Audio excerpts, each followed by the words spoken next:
Hey guys, this is Joe from Analog Archive, back with another vinyl video. Today's video is going to be my top 5 Tone Poet albums that I have in my collection. I've seen quite a few people in the VC have done this similar idea for a video over the last few months, and I just thought, considering that there was a few more Tone Poets that have come out this summer, along with just kind of them coming out month after month, that I would put together a video of my favorite Tone Poets that I have so far. Now, I don't know how many have come out since they started this series back in 2019, but very early on in me collecting jazz, I kind of found this series pretty much accidentally. Was just looking for guitar-based jazz stuff and modern reissues, and I found Introducing Kenny Burrell, and really enjoyed how great of a sound that album had, and that was just kind of my introduction into the Tone Poets themselves, really at the time not knowing that they were anything special other than just modern reissues. So again, and talk about the top 5 that I have. These are just my favorites. Everybody's are going to be different. Again, I've seen quite a few videos on this topic, and every single video had very few in common. So that goes to show people have different tastes, and there's really nothing wrong with that. This is just, again, what I've kind of picked out. So the first one was Minor Move, Tina Brooks. This was an album that I believe came out in maybe the early 80s. This was originally recorded March of 1958. And just like many Tina Brooks and many other sessions that were part of the Tone Poet series, were shelved for 20, 30 years. Sometimes some of them haven't even come out until this one. I believe there was a Japanese pressing of this. I might be wrong. There might have been a US pressing around the early 80s, but I was a little late to the game on this one. I think I just picked this one up over around Christmas time last year, but really have enjoyed this. Tina Brooks on tenor sax, Lee Morgan on trumpet, Sonny Clark on piano, Doug Watkins on bass, Art Blakey on the drums. So it's definitely got the recipe for being an excellent album, and is some great saxophone playing by Tina Brooks, someone that unfortunately recorded quite a few albums in a short period of time, or within a few years, but then there's kind of some rumors that there was some issues with Tina Brooks and like Alfred Lyons, so that may have been one of the reasons why these albums were shelved for quite a while.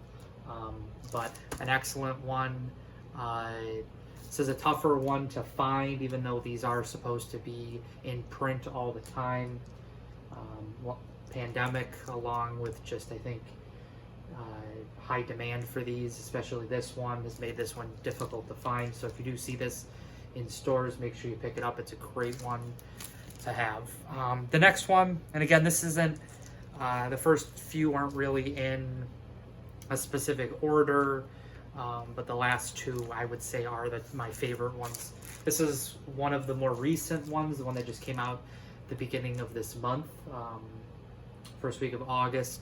This is My Conception, Sonny Clark.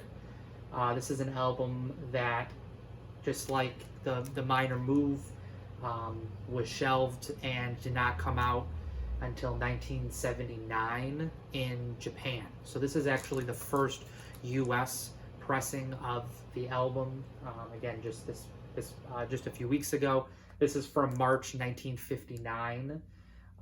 Excellent lineup: Donald Byrd trumpet, Hank Mobley tenor sax, Sonny Clark on piano, Paul Chambers bass, and Art Blakey on the drums. I just listened to this one recently. This was one of my kind of highly anticipated Tone Poets for the year. I think this did get pushed back. I believe this was supposed to come out This might be supposed to come out either in July or maybe even June, but again, production kind of pushed stuff back a little bit, but really glad to finally have this. One thing I noticed when I was listening to this and I was reading the liner notes was that the information at the bottom that gave you the kind of the recording information said it was recorded in March 29th, 1959, and it says it was at Englewood Cliffs, New Jersey, and that kind of struck me as odd in a way. If you are somebody that does follow Blue Note, ever since I really started collecting jazz, I've really been interested in learning as much about the history of Blue Note, about the recordings, things like that. One thing I did know was that Van Gelder studio at Englewood Cliffs did not exist until July of 1959. So this was recorded in March. So there was a bit of an error with that. Again, that's not a big deal at all, but I just thought that was interesting. And I did check some other of the tone poets, and those were correct. So there must have just been some misinformation given, but this was at Hackensack, the original Van Gelder studio, even if it was just for a few months longer. So it doesn't take away from the album at all. This copy sounds great. My first copy I had to return because it was warped, and the label was kind of weird on one side. It was like coming out of the label itself. It was really weird. It was like lifting out of it, so had to get another copy. But this replacement sounds incredible. Got another one, just came out, so you should be able to still find this pretty easily. But don't make sure that you don't pass on these, because a lot of these tone poets are disappearing pretty quickly. So yeah, that's that. The next one is another one from Tina Brooks, The Waiting Game. This one came out at the beginning of the year, or 2021, at the beginning of January. Tina Brooks on tenor sax, Johnny Coles on trumpet, Kenny Drew on piano, Wilbur Ware on bass, and Philly Joe Jones on the drums. This one was from March 1961, and this one is a little bit different than the other two because there was actually no vinyl pressing of this until this came out. There was a CD version that came out, I believe, in 1999, and I'm pretty sure that was in the US, but this is the first vinyl pressing of this. I mean, it was almost 60 years, so 2 months off of 60 years after it was recorded that they finally released this, and this is an excellent session. I really enjoy Tina Brooks on this. Johnny Coles on trumpet is a great addition to it. Had an album himself and then appeared on a few other albums as a sideman, but didn't really have a lot. But Kenny Drew is another guy that's great to see on the piano, one that shows up pretty regularly around this time, so it's great to have him on there. But an excellent one. I really love the cover of this, and that's another thing that's great about these tone poets is they're using the session photography. For the most part, they are gatefolds, so you have the ability to be able to not only look at the great cover, but then open it up. This one actually really hasn't been opened, and see the excellent gatefold photos from the session. It's always great to be able to kind of have those. Makes it feel like you are a little bit more kind of part of the session. So great that they're doing that as well with these pressings. And then my fourth one, or surely number 2, Nigeria, Grand Green. This was one that was released in Japan, I believe, or maybe not. I think this actually might have been part of like the LT series in the late 70s. It might have been like 79. This came out, and it had that really, I mean, unfortunately not great cover, not very appealing, but just kind of the signs of the time. That was what it was. I heard recently, listening to a podcast with Michael Cascuna on it, that when he was kind of taking a little bit more control of the Blue Note vault and deciding on some recordings to put out, that the covers were just kind of things that were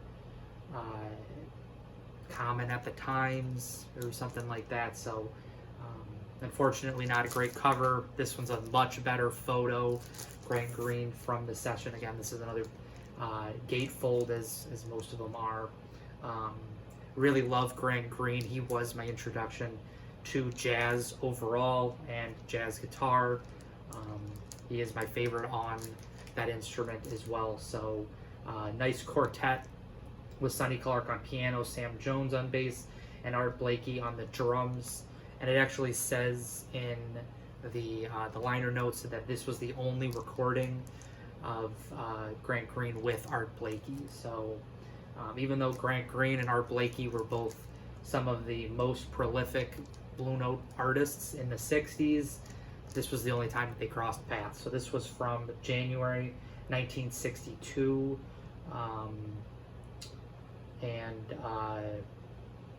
Got another great session. Grant Green, Sonny Clark work really well together. This is an excellent sounding record. Song choices as well. It Ain't Necessarily So, the closing song on the B-side, or sorry, on the A-side, is a whirlwind of a track. Something like 12 minutes, I think it's 12, 13 minutes, and is just an excellent track. So really love this one. Just recently listened to it again and does not disappoint. So this is another one that came out, I believe, March of last year. And this one is one that can be a little bit tougher to find right now, but hopefully soon this does get repressed, and if you are looking for it, you have the ability to grab it. So Grant Green, Nigeria. And then I've already talked about this one a few months ago when it did come out, but of all the Tone Poets that they've released, this one is my favorite. This is Katanga, Curtis Amy, and Dupree Bolton. I think this really caught a lot of people, a lot of jazz collectors and jazz listeners by surprise. For those that maybe are a little bit more seasoned, more familiar with Pacific jazz, this may not have been the first time that you saw it, but I think there's a lot of people, including myself, that before this album came out, they were not familiar with Curtis Amy. Maybe they were familiar with Pacific jazz, but not with him. So I think this really opened a lot of people's eyes and ears to his excellent contribution to jazz itself. So this is an excellent session. Not a huge lineup on it, but you definitely get a very loud sound from it. Very well mastered. I've even heard that this Tone Poet pressing does kind of go up against original pressings of it from the 60s. So this was, I believe, from like 61 or 62. Let me see if it's at 63 actually, but yeah, February 63. So excellent choice for the Tone Poet series. Trying to kind of unearth sessions that have either been forgotten, have not had a lot of pressings, whatever the deal is, but this is definitely an excellent choice, worth picking up. I really don't think I have to say that, because I think most people that have heard this album have jumped out of their seat to try to find a copy. So this is Katanga, Curtis Amy. Again, excellent session, along with really all the Tone Poets. So those are my top 5 Tone Poet albums that I have in my collection right now. I don't have all of them. I know some people collect all of them, but some of them really have not spoke to me as much. So I've really just picked up what I have enjoyed. I think I have like 11 or 12 Tone Poets, and so that's obviously not, that's probably only about half of what has been released. And again, just kind of my personal taste, that's what I found. But I have recently been listening to a lot of those albums again because it had been a while for some of them since I picked them up. But yeah, so those are my top 5. In the comments, please let me know about some of the ones that you, or maybe what your top 5 are, or if other people want to make a video about this.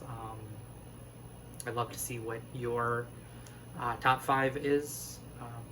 But that's it for this video. If you enjoyed it, please think about liking and subscribing.